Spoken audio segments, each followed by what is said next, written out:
Quel regard vous portez sur ce Giro? Ça a été un Giro de légende, non? Ouais, effectivement. Déjà par son parcours, on va dire, un départ en Israël, c'était inédit et c'est quelque chose qui restera. Hein. Voilà, ça marquera l'histoire du Giro, donc c'est intéressant. Après, c'était un Giro particulier aussi sur la manière de courir. On va dire, il y a eu très peu d'échappées qui ont été au bout et ça a fait la course tous les jours. Il y a eu très peu de journées un peu, on va dire, de transition, un peu plus light. Donc c'est vrai que c'était très usant. Et puis on a vu que ça s'est pas mal décanté sur les derniers jours, mais au final, jusqu'aux 3 derniers jours, il n'y avait pas de gros écarts. Mais on a vu beaucoup de grosses défaillances de leaders. On a vu Thibaut Pinot hier, on avait vu Esteban Chavez, Simon Yates, Fabio Aru. C'est pas commun quand même des défaillances aussi grosses chez les leaders. Ça veut dire vraiment que ça a été l'un des grands tours les plus durs de ces dernières années? Sur la course en soi, en elle-même, c'est vrai que ça a été vraiment très dur. Ça a fait la course tous les jours. C'était vraiment usant et au final il y a eu la course pour gagner le Giro et il y a eu aussi la course par élimination où on a vu beaucoup de leaders qui sont passés au travers et c'est vrai que c'est pas souvent des grands tours où on voit autant de défaillances.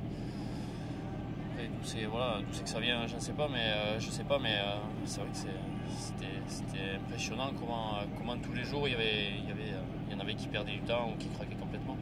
Pour vous, 11e place, c'est un bon résultat. Après le Giro 2015 et votre 9e place, il y a eu un peu de temps pour reconfirmer vos possibilités. Cette fois-ci, c'est fait?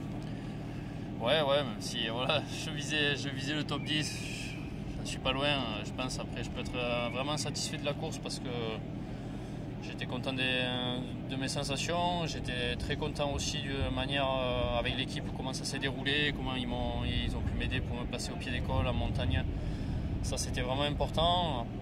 Après je pense que quand on regarde la liste des engagés au départ, on m'aurait dit que j'aurais fait 11 à l'arrivée et j'aurais signé parce que c'est vrai que le niveau était vraiment très relevé.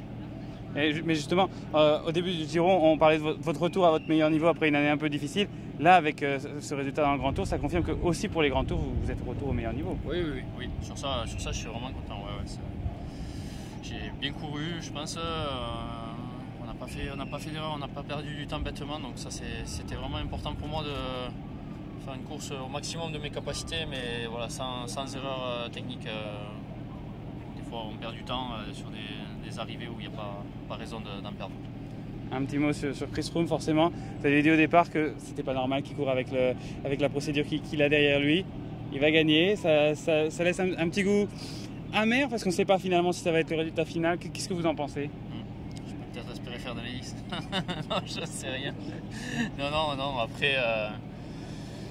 c'est comme ça, à la limite, on va dire, c'est même pas son problème à lui, hein, c'est le problème de la réglementation qui est comme ça aujourd'hui. Ça prend beaucoup de temps et c'est un peu dommage puisque ça va encore en parler pendant le mois qui va arriver à l'approche du Tour de France. Mais bon, c'est le vélo, c'est pas les coureurs qui décident du règlement, donc il faut l'accepter. Hein. Et malgré ça, vous admirez sa performance sur l'étape du Jaffero?